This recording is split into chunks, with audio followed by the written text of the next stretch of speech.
घाना में अफसोस की बात है कि अनगिनत बच्चों को छोड़ दिया जाता है और वो मछली पकड़ने वाली इंडस्ट्री में गुलामी का शिकार बन जाते हैं। और जब मैंने वहाँ के लोगों से बात की तो मुझे ये दिल तोड़ देने वाली सच्चाई पता चली कि बचा लिए जाना तो बस उनकी जंग की शुरुआत होती है।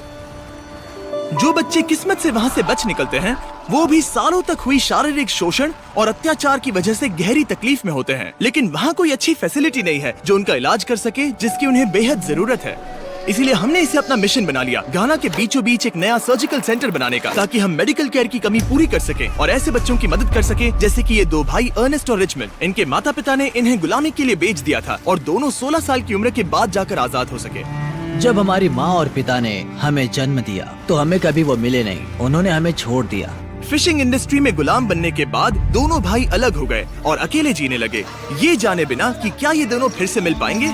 कभी कभी वो आपको पानी के अंदर धकेलने की कोशिश करेंगे। अगर आप तैरना नहीं जानते तो आप मर जाएंगे। इसी तरह मेरे 20 दोस्तों की मौत हुई थी।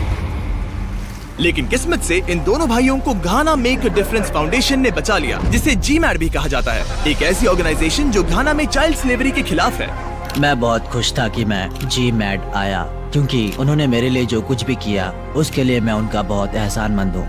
GMAD इन शोषित और अनाथ बच्चों के लिए एक घर का काम करता है, उनके अतीत की बेड़ियों को तोड़कर उन्हें प्यार और देखभाल से भरी एक नई जिंदगी देकर। इनका मकसद है इन बच्चों का रिहैबिलिटेशन और शिक्षा, ताकि जब ये बड़े हो जाए तो अपनी एक नई जिंदगी खुद बना सकें।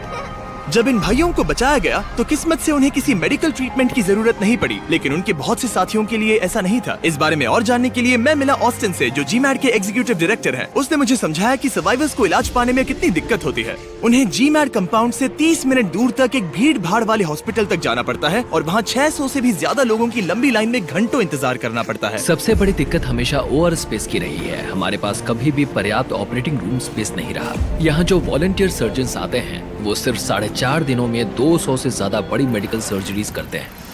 पूरे दिन लाइन में खड़े होकर भी जब लोगों को उनका इलाज नहीं मिल पा रहा था तो हमने तुरंत GMAD कंपाउंड में एक नया सर्जिकल सेंटर बनवाने का काम शुरू कर दिया।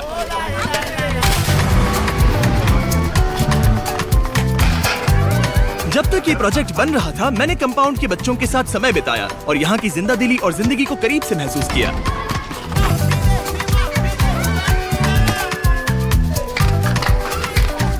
मैं बहुत खुश हूँ कि मैं मिस्टर बीस्ट से मिला। मैं पहले सदमे में था, मगर ये तो सच में सेलिब्रिटी हैं।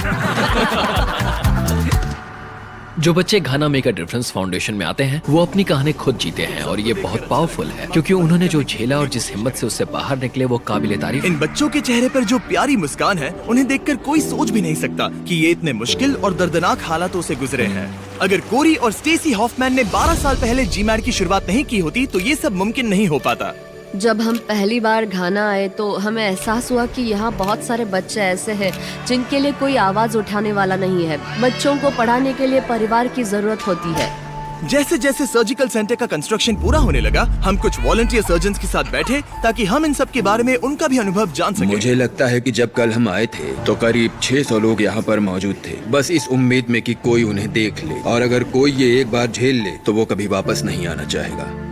यहाँ मदद करने वाले डॉक्टर्स और सर्जन्स अक्सर इतने गंभीर केसेस देखते हैं जो उन्होंने अपने पूरे करियर में पहले कभी भी नहीं देखे थे। मेरा मतलब यहाँ 60 लोग ऐसे हैं जो अपना समय खुद अपने मन से दे रहे हैं। ये लोग खुद का खर्चा उठाकर आते हैं और यहाँ बार बार आना चाहते हैं। इन्हें यहाँ के लोगों की दुआएं मिलती हैं। यहाँ आने की वजह है वो जिम्मेदारी जो उन्होंने अपने ऊपर ली है। यहाँ जो सबसे ज्यादा इंस्पायरिंग चीज वो ये है कि इन्होंने अपनी जिंदगी को ना कोसते हुए स्वीकार किया और अब उसका डट कर सामना कर रहे हैं। तो कई महीनों की मेहनत और कंस्ट्रक्शन के बाद आखिरकार GMAD का नया सर्जिकल सेंटर तैयार हो ही गया और अब वक्त आ गया था उस ग्रैंड रिवील का। ऊपर वाला हमें ऐसे लोगों की मदद करने के लिए शक्ति दे। आमीन। इस नए सर्जिकल सेंटर के साथ अब GMAD आसपास की कम्युनिटी के और ज्यादा बच्चों और परिवारों को इलाज उपलब्ध करा पाएगा। अब हमारे पास उन लोगों की सर्जरी करने की सुविधा है जिन्हें इसकी जरूरत है। ग्रैंड ओपनिंग के बाद जीमैड की टीम ने अपने नए बने सर्जिकल सेंटर के बाहर एक सेलिब्रेशन रखा और अगली ही रात वो इस फैसिलिटी में इलाज किए जाने वाले पहले पेशेंट में से एक की जान बचाने में कामयाब रहे। एक छोटी सी लड़की मैरी, जिसकी टांग इतनी टेढ़ी थी कि वो चल भी नहीं पा रही थी, लेकिन उसकी किस्मत अच्छी थी। नया बीस्ट फिलैंथ्रोपी सर्जिकल सेंटर डॉक्टरों को एक ऐसी बेहतरीन फैसिलिटी दे पाया जिससे वो उसकी टांगों का इलाज कर सके। मैरी तो बस शुरुआत है। अब जब जीमैड के सर्जन के पास और ज्यादा लोगों की मदद करने की कैपेसिटी है तो कई जिंदगियां बेहतर होने वाली है।